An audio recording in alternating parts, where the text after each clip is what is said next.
Something shifted in this press conference, and it wasn't obvious at first.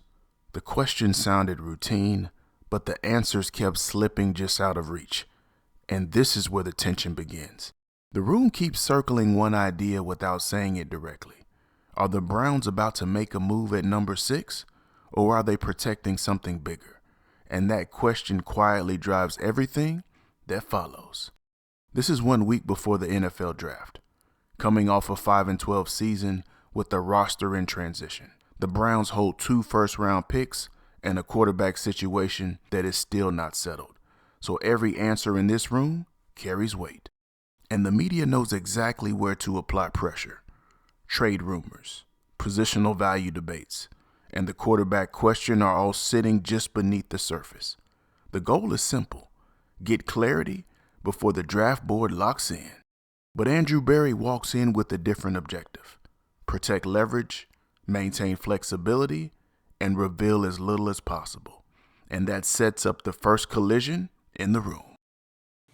There's a lot of buzz about you guys trading down from number 6. And just wondering that the biggest report, rumor, hearsay, whatever, is a trade down to number 12 with the Cowboys. So just wondering, can you address just the likelihood of moving down, and is there anything to that particular deal? This question is not just about a rumor. It's about trying to force a yes or no answer on a very specific outcome. That kind of framing attempts to collapse every option into one storyline. And that creates immediate pressure. If Andrew Berry confirms anything, he loses leverage. If he denies it, he risks shutting down real possibilities. So the response space is constrained before he even speaks. I'd go back to, what I've said in the past. Like, our mindset, going into the draft, with our most valuable asset isn't about, hey, just trade it away or trade it. It's maximizing the asset. And that can, at different times, take different forms. It can be selecting a player. It could be trading it for a veteran. It could be trading down. It could be trading up. And so, we will continue to work through all those, possibilities, up until really we get on the clock on Thursday night. So, but I'd say, Mary Kay, we're working through a number of different scenarios at this point. Andrew Berry doesn't answer the question directly. He expands it. Instead of addressing the Cowboys rumor, he reframes the conversation around maximizing the asset. That keeps every option on the table. And this is where the pattern starts to emerge. Every time the media tries to narrow the decision space, Berry widens it back out. This isn't avoidance. This is control. The owners' meetings, you left everything on the table, including trading up. Mm-hmm. Now, last year, you acknowledged that it was unlikely that you would trade up. So is there anybody worth trading up for in this draft, and is it realistic that you would even think about doing that? Now the pressure flips direction. Instead of trading down, the question shifts to trading up and forces Berry to justify aggression. The media is probing for priority and intent. But the trap remains the same. If he identifies a target, he signals value to the league. If he dismisses it, he limits perceived flexibility. Either way, information leaks. I think probably in every draft, there's always someone who's it's realistic to trade up for, unless you have the first pick. I think oftentimes, though, what's associated with that is it's not just, hey, do I like that player enough to trade up for him? It's what's the cost? What's the acquisition cost? And so I think that's a hard question to answer without having kind of, both sides of it. But certainly that's certainly a possibility. Again, Andrew Berry stays centered. He acknowledges the possibility without tying it to any player or scenario.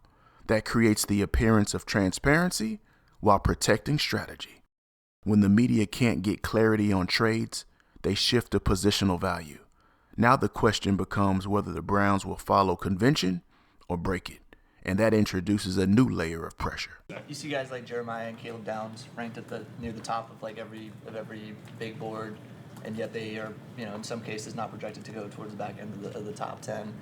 Have we overthought positional value in some cases? Shouldn't some of the best players just go sooner?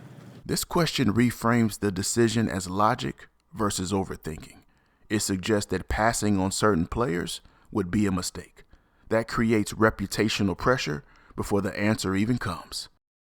It also introduces a narrative into the room. Are the Browns going to take the best player available, or are they prioritizing position at number 6? And once that question is established, every answer starts getting interpreted through that lens. I guess just specifically you're asking like the league, the media. Positional value and how it impacts. Well, listen, look, all positions aren't created equal. But like ultimately you are looking for, for difference makers and like, elite level talent. Perfect example again is Carson last year. Does he play, one of the more traditional like premium positions? No, but he has a premium skill set in that position and can make a huge difference. Barry separates position from impact.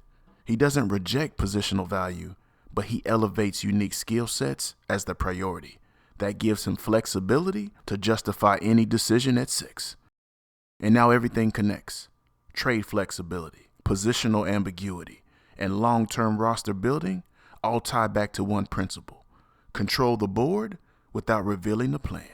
Because every question in this room is trying to predict what the Browns will do. The media is looking for direction, preference, or commitment. But Andrew Barry is focused on preventing all three. So when you hear him say maximize the asset, it's not just a draft philosophy.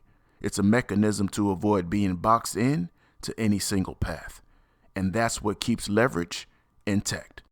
And that's the part most people miss. This press conference was never about what the Browns are going to do in the draft. It's about making sure nobody else knows what they're going to do. Because the moment you become predictable at number 6, you lose the very leverage that gives you options. And that's the real signal in this room. Not the answers, but the discipline to never give one. I want to take a moment to say a huge thank you to our channel members. We really appreciate the support and what you're helping us build here. If you're getting value from these breakdowns and want to support the channel, you can check the link down in the description. This is Press Room Breakdown, where we slow the room down and study how the message gets made.